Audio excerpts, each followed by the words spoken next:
of idyllic landscapes, extensive farmlands and expensive racehorses. But delve beneath this veneer of tranquility and you'll discover horsepower derived from altogether more modest resources.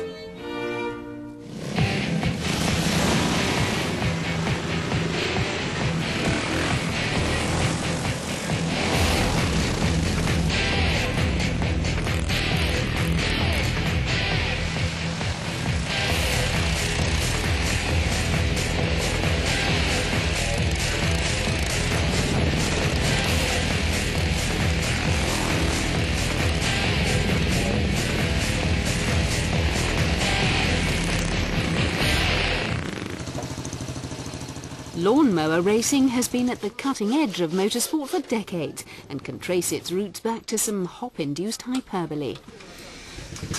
Mark Constanduros is event coordinator for the British Lawnmower Racing Association.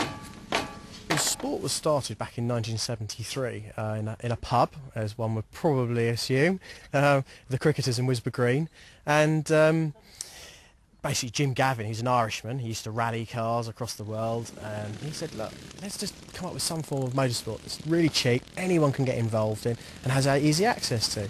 And being at the Cricketers, they looked out the window, there on the cricket green was the groundsman cutting the grass with the lawnmower, and he said to his mates, everyone's got a lawnmower in the garden, let's race them, and they did. Around 40 Blade Runners descend on the West Sussex countryside for the optimistically billed World Championships. But with competitors from the mowing powerhouses of Belgium and Luxembourg failing to show up for the two-day extravaganza, the championships have a distinctly British bias. One of the sport's stalwarts is Geoffrey Freeman.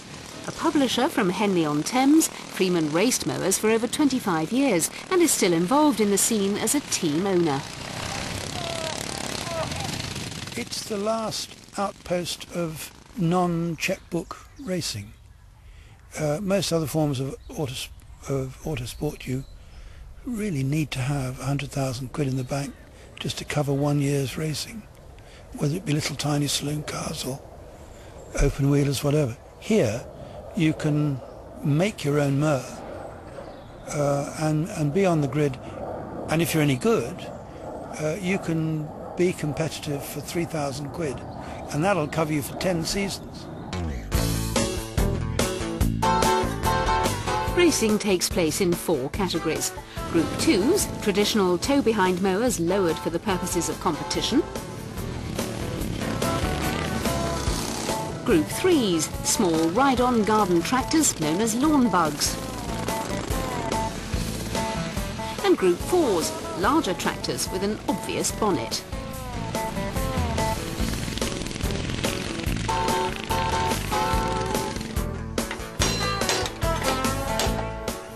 Ian Transworld has been tearing up the turf since the 1980s. One of the most experienced racers on the grid, Transworld makes his charge for the championship amongst the Group 3's. Obviously there is a danger element to it, and I've had a few crashes in my time. With any motorsport you've got to expect a few knocks in your time. I've had 1 broken bone, which was a wrist, in 23 years, so it is a physical sport, it's a hard sport. I come off and I'm dripping wet. With competition intensifying as the weekend progresses, it's the job of Horsham housewife Tracy Mackay to ensure that each of the 113 heats starts without a hitch. I am an F1 fan, I also like motorbikes, and I have to say lawnmower racing is right up there. It really is. It may not have the glamour or the money, but that's actually what appeals to most people. It's thrilling, it's exciting, they try really hard while they're out there. Everybody who comes can get involved in any level that they want to.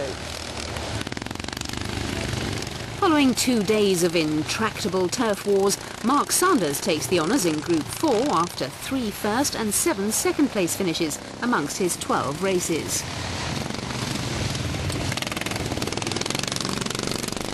Stuart Polkinghorne cuts a sway through the opposition to win Group 3.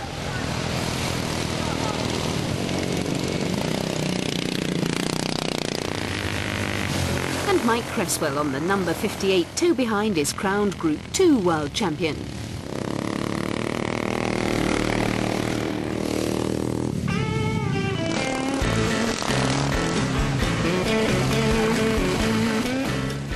if proof were needed that these petrol heads really are a lawn unto themselves, the weekend winds down with a couple of relay races, including a rare outing for the Group 1s.